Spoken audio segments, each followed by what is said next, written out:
السلام علیکم ملګرو. ډونلډ ټرمپ ته په امریکا کې یو غټه دچکه ملاو شوې ده. غټه دچکه ورته داسې ملاو شوې ده چې یو خو د امریکا چې کوم اهم لیډرشپ ته د خپل عہدو نه استعفاګان اخلي.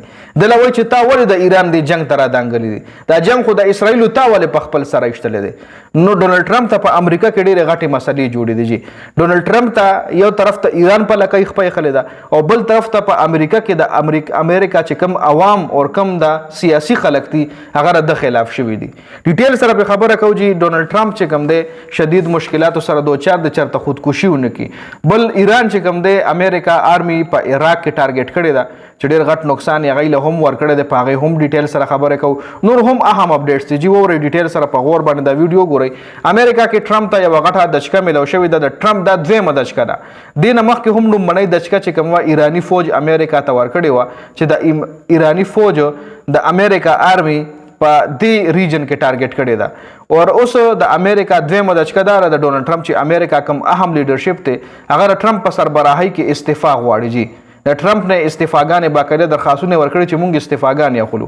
دغه لیډرشپ وایي چې دا جنگ خو د اسرائیل دی. نو ټرمپ ته وایي تا ولې د جنگ د لپاره میدان ته رادانګلي، تا ولې د جنگ د لپاره بډې انغستې دي. دا جنگ خو زموږ جنگ نو، تا ولې دا جنگ په بیه ایشتلی دی. جنگ کې زموږ ارمي ته ولې پیش کې یعنی د امریکا عوام چې کوم دی راویښ شوي دي جنگ نه خوښوي.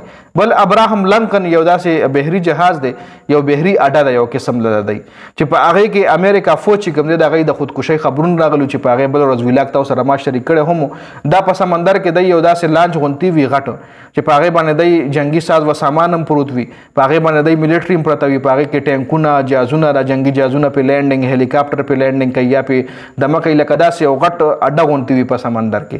او دا ابراهم لنکن چې کوم ډېر تیر شوي 2.5-3 میاشتې داسې هم په سمندر کې دی. د دې کې چې کوم سټاف دی هغه هم 2.5-3 میاشتې داسې هم په سمندر کې دی. او د دې ابراهم لنکن حالت داسې دی چې ټوایلټ یې پکې خراب وي، کانه چې پکې کومه ده هغه باسي کانه ده.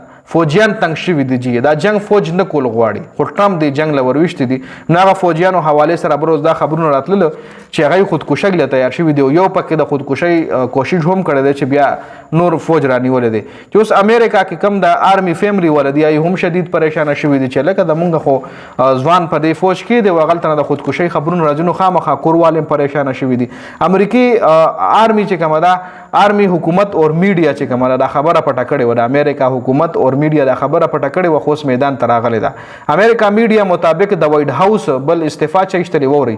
د امریکا میډیا مطابق د وایټ هاوس نیشنل سیکیورټي ایډوایزر مشیر چې کوم دی بیکری نوم دی هغه هم د استعفا اعلان کړی دی. ټرمپ دا سړی چې کوم دا ټرمپ د ایډمنسټریشن یو ډېر اهم سړی دی. د ټرمپ ایډمنسټریشن او د جنگ پالیسیانې چې کوم دی کې هم دا سړی یو ډېر اهم کردار ادا کوي.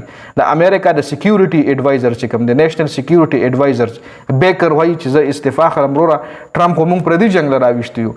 بل یمن مغربي ساحل کې د سعودي عرب جهازونو باندې د انصار الله بمباري د سعودي او انصار الله شدید جړب جاری دي.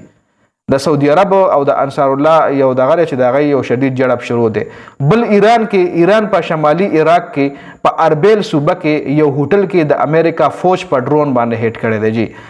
دې کې اوس څومره فوج مړه شوی د امریکای هغه خبره کنفرم نه ده خو د عراق دی صوبه کې د اربیل صوبه چې کومه یادېږي په دې کې د امریکا ډېر زیات فوج موجود دی.